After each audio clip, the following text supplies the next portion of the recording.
सातवीं पुतली कौमुदी की कथा इस प्रकार है। एक दिन राजा विक्रमादित्य अपने शयन कक्ष में सो रहे थे। अचानक उनकी नींद करुण क्रुंदन सुनकर टूट गई।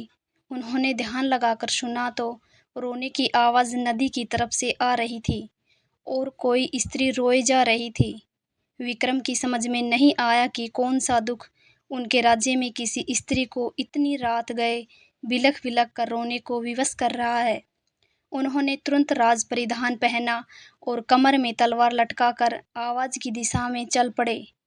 क्षिप्रा के तट पर आकर उन्हें पता चला कि वह आवाज़ नदी के दूसरे किनारे पर बसे जंगल से आ रही है। उन्होंने तुरंत नदी में छलांग लगा दी तथा तैरकर दूसरे किनारे पर पहुँचे। फिर चलते चलते उस जगह पहुँचे जहाँ से रोने की आवाज़ आ रही थी। उन्होंने देखा कि झाड़ियों में बैठी एक स्त्री रो रही है। उन्होंने उस स्त्री से रोने का कारण पूछा। स्त्री ने कहा कि वह कई लोगों को अपनी व्यथा सुना चुकी है, मगर कोई फायदा नहीं हुआ। राजा ने उसे विश्वास दिलाया कि वे उसकी मदद करने का हर संभव प्रयत्न करेंगे। तब स्त्री ने बताया कि वह एक चोर की पत्नी है और पकड़े जाने पर नगर कोतवाल ने उसे वृक्ष पर उल्टा टंगवा दिया है। राजा ने पूछा, क्या वह इस प्रकार फैसले से खुश नहीं? इस पर औरत ने कहा कि उसे फैसले पर कोई आपत्ति नहीं है, लेकिन वह अपने पति को भूखा प्यासा लटकता नहीं देख सकती। चूँकि न्याय में इस बात की चर्चा नहीं है कि वह भूखा प्यासा रहे, इसलिए वह उसे भोजन तथा पानी देना चाहती है। विक्रम ने पूछा कि अब तक उसने ऐसा किया क्यों नहीं?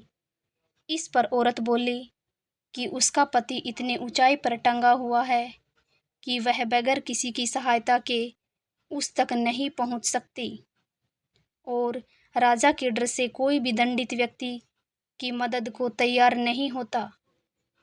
तब विक्रम ने कहा कि वह उनके साथ चल सकती है। दरअसल वह औरत पिशाचिनी की और वह लटकने वाला व्यक्ति उसका पति नहीं था।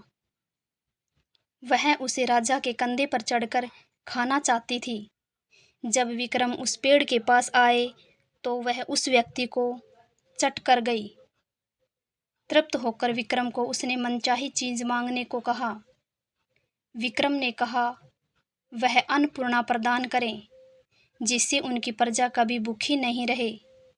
इस पर वह पिशाचिनी बोली कि अन्नपूर्णा देना उसके बस में नहीं, लेकिन उसकी बहन प्रदान कर सकती है। विक्रम उसके साथ चलकर नदी किनारे आए, जहाँ एक झोपड़ी थी। पिशाचिनी के आवाज़ देने पर उसकी बहन बाहर निकली। बहन को उसने राजा का परिचय दिया और कहा कि विक्रमादित्य अन्नपूर्णा के सच्चे अधिकारी हैं, अतः वह उन्हें अन्नपूर्णा प्रदान करें। उसकी बहन ने सहर्ष अन्नपूर्णा उन्हें दे दी। अन्नपूर्णा लेकर विक्रम अपने महल की ओर रवाना हुए। तब तक भोर हो चुकी थी। रास्ते में एक ब्राह्मण मिला। उसने राजा से भिक्षा में भोजन मांगा। विक्रम ने अन्नपूर्णा पात्र से कहा कि ब्राह्मण को पेट भर भोजन कराएं। सचमुच तरह तरह के व्यंजन ब्राह्मण की सामने आ गए।